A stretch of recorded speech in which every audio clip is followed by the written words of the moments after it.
My worst enemy, Esk8Unity, got his hands on a Parsec Aero Pro. It's a proper longboard, and I love it. My good friend, Esk8Unity, got his hands on a Parsec Aero Pro. This deck is made up of T800 carbon fiber. Now, in my opinion, this deck couldn't get more perfect. It's got just the right amount of concave, just the right amount of drop down. It's super thin, it's super sleek, it looks amazing, and allows me to have absolute full control. Now, the wheelbase is definitely a lot shorter than what you're probably used to, so definitely expect it to be on the smaller side. Now, here's my stance up against each drop down from the rear and the front. But when I'm low speed carving, I actually have my stance quite narrow like this. A more narrow stance like this is actually more common in the traditional longboarding community. This board, from the very beginning, it was designed to be more like a regular longboard. When you're pushing and you bring your foot back onto the board, your feet are not normally very far apart. These wheels truly blew me away. The first 4 days, I couldn't actually break the traction with these wheels. It was very hard for me to throw out the back end and actually break traction. These wheels are insanely grippy. These wheels are awesome. They are so I didn't talk a lot about these wheels. I can tell you that these wheels are better than other wheels, but everybody says they have the best stuff, right? But now that he said it, now that you have a third party saying that these wheels are awesome, I can give you another example. Like, I've compared these wheels with the stock boosted 80mm wheels. Now, normally I don't want to say bad stuff about other brands, but boosted is not around anymore, so I think it's okay. The boosted wheels, in comparison to our wheels, the Parsec wheels are way better. They're so much better. Like, with the boosted wheels, with the boosted 80mm wheels, I gotta be really careful when I ride over paint, like paint markings on the road. With the Parsec wheels, it's a lot more reliable, it's more predictable. Good, I don't even want to change out the wheels. And all of you know how much I love changing wheels. Please give the stock wheels a chance before you switch them out. Yeah, Tommy. First thing everybody thinks is, I got bad roads, the board's not gonna be able to handle it, it's gonna be super uncomfortable. It's not for me. This road is freaking awful. I'm gonna show you how to ride through this, and it's only temporary. Bumping my legs, a little more weight in the back, little carves, keep the momentum moving, little carves, I'm running through it, not a problem. It's not pleasant, but it's doable. And guess what? It's all gone. Now I'm in control, baby. Back to riding. Even if you use a scooter or even if you ride a bicycle over that, it's not going to be comfortable. It's not like if you use an all-terrain board with large pneumatic tires that road is going to become comfortable. There's far more rewards than riding a board like this than having a heavy, big tires, thick battery, high amped board. Unless you're a true racer, in my opinion, the rewards getting such a big board doesn't compare to the reward of riding something like this. Yeah, nothing against large boards. Large boards are awesome, but in my opinion, I guess in his opinion also, they're really more they're great for racing. I don't want to speak for him, but in my opinion, large boards for everyday use, for commuting, if your board is going to be that heavy, that large and heavy, I would rather use an e-scooter. Actually, I find e-scooters to be more maneuverable than all-terrain boards most of the time. When you're riding over bad roads with something like the Tiny Explorer, it's super thick, it's heavy, and it has big tires, right? So it's comfortable, but there's so much thickness underneath your feet, along with these big tires, you don't feel much of the road, which gives you less control. It's kind of like the difference between driving a sports car versus an SUV. Like, a sports car compared to an SUV is bumpy as hell. But for people who like sports cars, you want it to feel that way. You want to feel the road. That's part of driving a sports car. Okay, so this analogy / example might sound ridiculous and silly, but it's the best I can come up with. This is a 20-pound weight.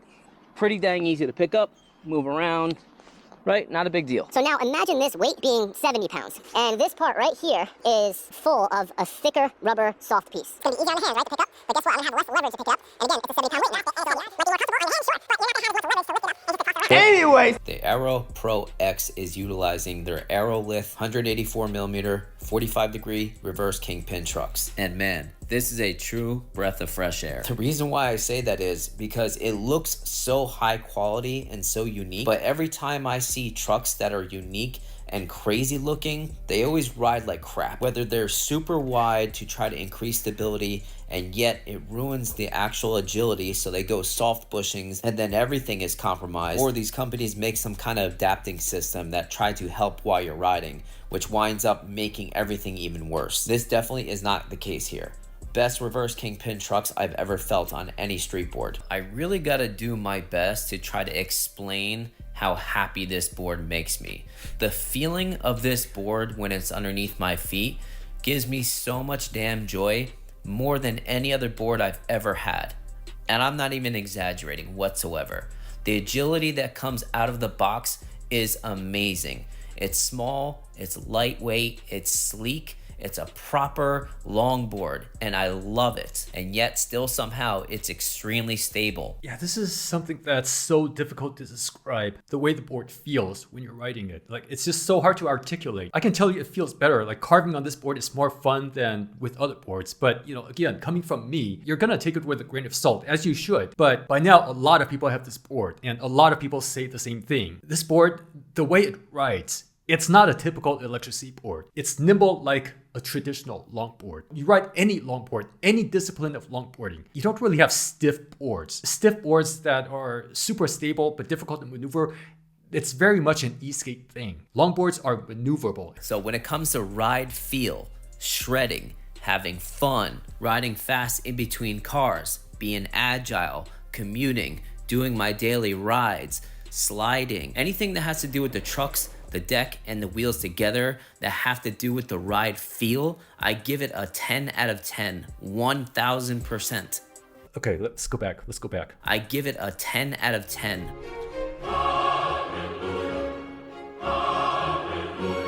Thank you. Now, according to the website, this board weighs a total of 18.3 pounds.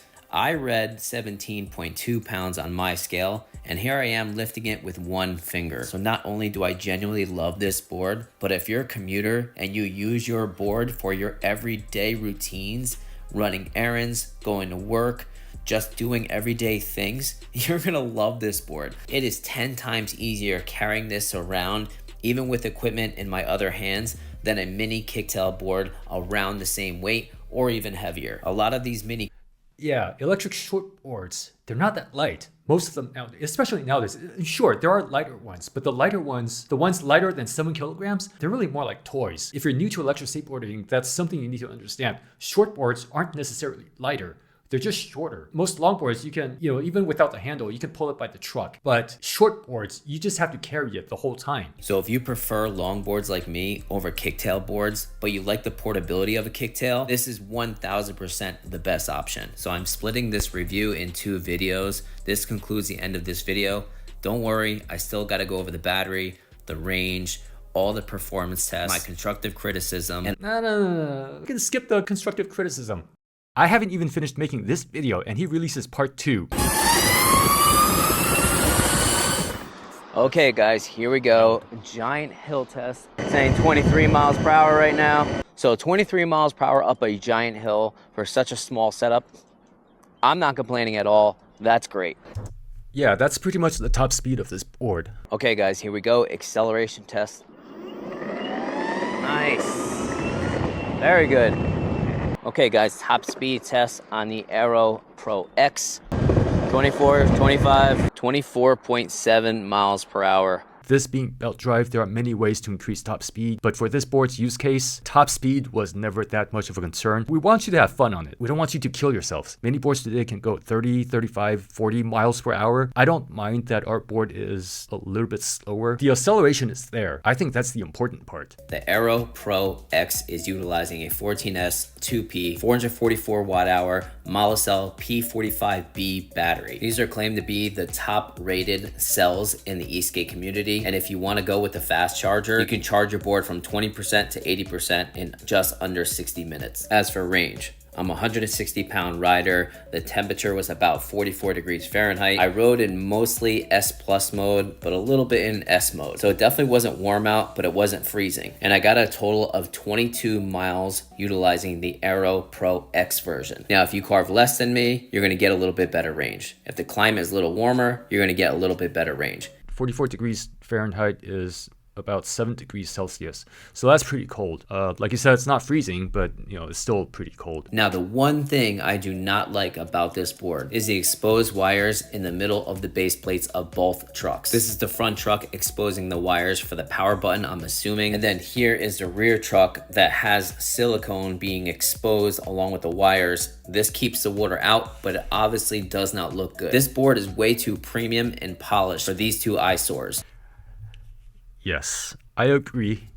It is an eyesore. Like he said, it is kind of embarrassing. With our discount code, the X model comes at $15.49. Do I think that's a bit overpriced? Yes, I do. I think their original launch price should be their normal pricing, but I do think they should be priced higher than any other street board on the market. Nowadays, most electric skateboard companies are focused on specs and price. So they try to jam as much battery capacity, the biggest motors, the most power they could put at the lowest price. But they forget about the actual ride feeling of the board. The e-skate community needs a serious culture injection. We definitely need to put more culture. We need to go back to the basics, the fundamentals of longboarding, and just enjoy the ride and have fun. Even for people who don't really care about skateboarding. Like if you just want a portable solution to get from point A to point B, a vehicle that you can pick up and carry with you, I just think lightweight, high quality electric skateboards are the way to go. The heavy all-terrain boards, they're not very competitive against e-scooters. Now, I'm not saying this because I like e-scooters. I'm looking at this from the perspective of like the average user. When you make a board heavy, it's no longer portable. I like this board so much, I kind of feel like a proud father. Even though I had nothing to do with making this board, I just feel like the community needs this so bad. And I've been saying for such a long time, the community needs more street setups. And now that there's a very large YouTuber slash influencer of Daniel Kwan that's giving us a lot of influence, I feel like the community is finally listening. And it really makes me happy. And honestly, it makes me feel a little bit proud. So I highly suggest this board. The X model if you need over 20 miles, the S model if you don't need over 12 miles. Great video. Those are fair critiques for sure. The launch price is never coming back. If anything, because of tariffs and inflation, prices might go up. I mean, we're gonna try to be competitive in pricing, but we never wanted to be a budget brand. We're not trying to be the most expensive brand either. Regarding price, I think we try to charge fairly. You're getting the top quality components. Overall, I thought the review was great. So yeah, as usual, I skipped a lot of stuff. Make sure to go to Esk8Unity's channel and watch the full video. The feeling of this board when it's underneath my feet gives me so much damn joy, more than any other board I've ever had.